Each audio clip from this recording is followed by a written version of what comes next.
Hello there! Do you like what I've done with the place? Yes, I've had a bit of a reorganisation of my retro recess, my nostalgic nook, my classic cranny, ancient alcove, passe pigeonhole, evocative ingle nook, gaming gap, computer cubbyhole, old world opening, dated den, outdated office, retrospective retreat. I'll stop now, I've gone on for far too long. Anyway, starting from left to right, we begin with the superlative and probably my favourite console of all time, the Sega Megadrive, sitting on top of the Mega CD, just where it belongs, and that's sitting on top of the Nintendo Entertainment System, which is exactly where that belongs, even though it is an essential piece of my collection. Currently on the Mega CD we have Streets of Rage, running from the Mega CD compilation. Working our way right, we have a disc from LGR, to thank me for being his patron a long time ago. Down here we have my Xbox controller, which is on a custom-made stand. I say custom-made. This used to be a wine glass. There was a glass in here, and the wine glass smashed through some hectic tomfoolery, and I'm left with the hand. But the hand holds the controller almost perfectly. In a variety of combinations, not quite the best way to put it. I say it holds it perfectly. There we go. Next to that we have Mumra, pride of place, and he is looking after the Commodore 64G, the German edition of the Commodore 64C. Lovely piece of hardware. Underneath that we have a Commodore Amiga 1200, and underneath that an Atari ST-FM, the original one from my childhood. Next to this we have a Commodore Calculator, which is always here and useful for any adding and multiplying and dividing I might do, even though some of the buttons don't work. Doesn't matter, I just have to use 7, 8 and 9 all the time. It's fine. Over here we have the main computer display with Sonic above it, and that's running a Spectrum emulator at the moment with Batman. And underneath that we have a Spectrum Plus 128K, pride of place. Possibly my favourite computer ever. Underneath that, Sega Dreamcast. To the right of that, an Acorn Electron. And underneath that, we have the Sinclair QL tucked away. It's a bit hard to see with its black colouring. Wait a minute, let me see if I can get some... Let's pull it out a little bit. There we go, there's the QL. And these shelves, I might add, these were one of the best purchases I have ever made. These came from Amazon. They're about 30 quid. I'll put a link below so that you can see them. And my aim is to have another one at the end to make a kind of a box configuration. As you can see, we've got one over here. I have one coming out this way as well. Then we'll have a nice boxed area. And room for further retro equipment, of course. Anyway, moving back on. Over there where I have an external hard drive for storing video files like this one. And Lionel's looking after that one. Underneath the main Vostro laptop, which I use for pretty much everything, I have a PlayStation in the corner and an Atari Jaguar. Oh, Atari Jaguar, yes. Next to that, Super Nintendo underneath there, and a Sega Master System Mark I in the corner, not to be confused with the Sega Mark I, because that's very different. There's a Spectrum mug just above that, and a standard light, which kind of goes like that. And that's next to this colour changing lamp, which is crazy and creates some sort of surreal atmosphere. Next to that is an X81, and then a Sega Master System 2 with a Tetris Dr. Spin record on top. And next to that is the Night Law map, signed by Oliver Frey. Underneath here we have some shelves with the Tomy preschool computer, a few joysticks.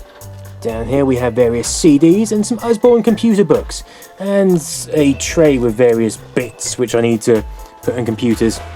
On the bottom here we have Mystic Meg Tarot, Fisher-Price player, various loose tape cassettes, some SNES loose games, some Master System loose games, some Mega Drive loose games, and some Atari Jaguar loose games. It's a bit hard to see. And under here we have some tape decks. I should probably swing back round here to see we have a Dell machine here. Let's get some light on it.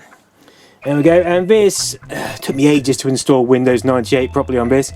This is some sort of Dell, what is it, Precision 360. It was made after Windows 98. This is about from 2000, I think. But, you know, playing around with some drivers, I got 98 installed on it successfully, and it's an epic gaming system now. Okay, moving up, we've got some posters up here. We've got the Doom guy and that one-eyed thing. Can't remember what it's called. Total Eclipse poster there. A Game Boy poster. Some wires. And an Amiga Logic 3 steering wheel there. Next to my Gibson, well, it's an Epiphone Les Paul. Always good to have that about. Above this, we have some select games and boxes, and these are ones which I'm going to be looking at in the near future. I also have my Raspberry Pi there, and some Tyco racing cars there. Moving to the left, Astro Wars. Various boxed games. We can see Final Fight there for the SNES. That is actually a rebox, and that's actually got the Japanese version of Final Fight in with a converter. Master System games, PlayStation games up above there. Sega Megadrive box, Mega CD box, ZX81, Barcode Battler, the Quake Resurrection Pack, Clang, my Boglin, joystick for a PC there, Quickshot one. There's a Commodore 128 in that box behind there. Always handy to keep on the side. And that is pretty much the corner. That is pretty much everything that I plan on keeping for my retro collection. All there in a nice, tiny, succinct corner. Like I say, those shelves, definitely recommend. The link is below, so you can get some of that action.